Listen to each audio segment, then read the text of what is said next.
Hello everyone, good morning. Welcome back to my new mini vlog. આજે મોર્નિંગમાં મેં read કરી રહી હતી સાંસ્કૃતિક વારસો, અને તમારા લોકોની કમેન્ટ્સ આવી રહી હતી કે તમે સાંસ્કૃતિક વારસા માટે કઈ બુક રીડ કરો છો. સો ફાઇનલી આ જોઈ શકો છો, આ બુક છે યુવા ઉપનિષદની, જેમની અંદર એનસીઈઆરટી અને જીસીઈઆરટી કવર થાય છે 6 થી 12 ધોરણની. એન્ડ ફાઇનલી આમની અંદર તમે જોઈ શકો છો કે કલરફુલ પેજ એન્ડ કલરફુલ ચિત્ર જોડે આપવામાં આવ્યું છે. ઇન્ડેક્સની વાત કરીશું તો જે બી આપણા સિલેબસમાં ચેપ્ટર આપ્યા છે બધા જ આમની અંદર ઇન્ક્લુડ થઈ જાય છે. સો સાંસ્કૃતિક વારસા માટે, એ બી ભારતના વારસા માટે, તમે એનસીઈઆરટી અને જીસીઈઆરટી રિલેટેડ કોઈ બુક્સ લેવા માંગતા હોય તો યુવા ઉપનિષદની આ બુક બેસ્ટ છે. એન્ડ ગુજરાતનો વારસો તમે પૂછી રહ્યા હતા તમે શેમાંથી કરો છો, તો એ તો મેં અધર કોઈ બીજી બુક્સમાંથી કરી રહી છું. એન્ડ ભારત માટે સાંસ્કૃતિક વારસા માટે યુવા ઉપનિષદની બુક યુઝ કરી રહી છું.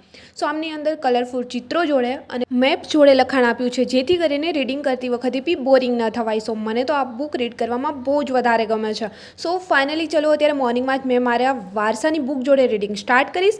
એન્ડ આ બુકનો ફૂલ રિવ્યૂ વિડીયો જોવા માંગતા હોય તો તમે મારી યુટ્યુબ ચેનલ ત્રિષા અગ્રવત પર જઈને જોઈ શકો છો. એન્ડ અધર બુકના રિવ્યૂ જોવા માંગતા હોય તો એ બી તમને છે મારી યુટ્યુબ ચેનલ ત્રિષા અગ્રવત પર મળી જશે. એન્ડ હા, આ સિવાય તમારી જે કમેન્ટ્સ આવી રહી છે કે પીએસઆઈ કોન્સ્ટેબલ માટે તમે કયા પુસ્તકો રીડ કરી રહ્યા છો, તો એમના માટે બી તમને ત્યાં જઈને વિડીયો મળી જશે કે મેં અલગ અલગ પબ્લિકેશનની અલગ અલગ બુક્સ રીડ કરી રહી છું. સો ફાઇનલી આઈ હોપ કે આજનો મિની વ્લોગ બી તમને પસંદ આવ્યો હશે. પસંદ આવ્યો છે તો વ્લોગને લાઈક, કમેન્ટ, શેર, સબસ્ક્રાઇબ જરૂર કરજો. જલ્દી મળીશું મારા ન્યૂ મિની વ્લોગ સાથે. ત્યાં સુધી બધાને બાય એન્ડ ટેક કેર.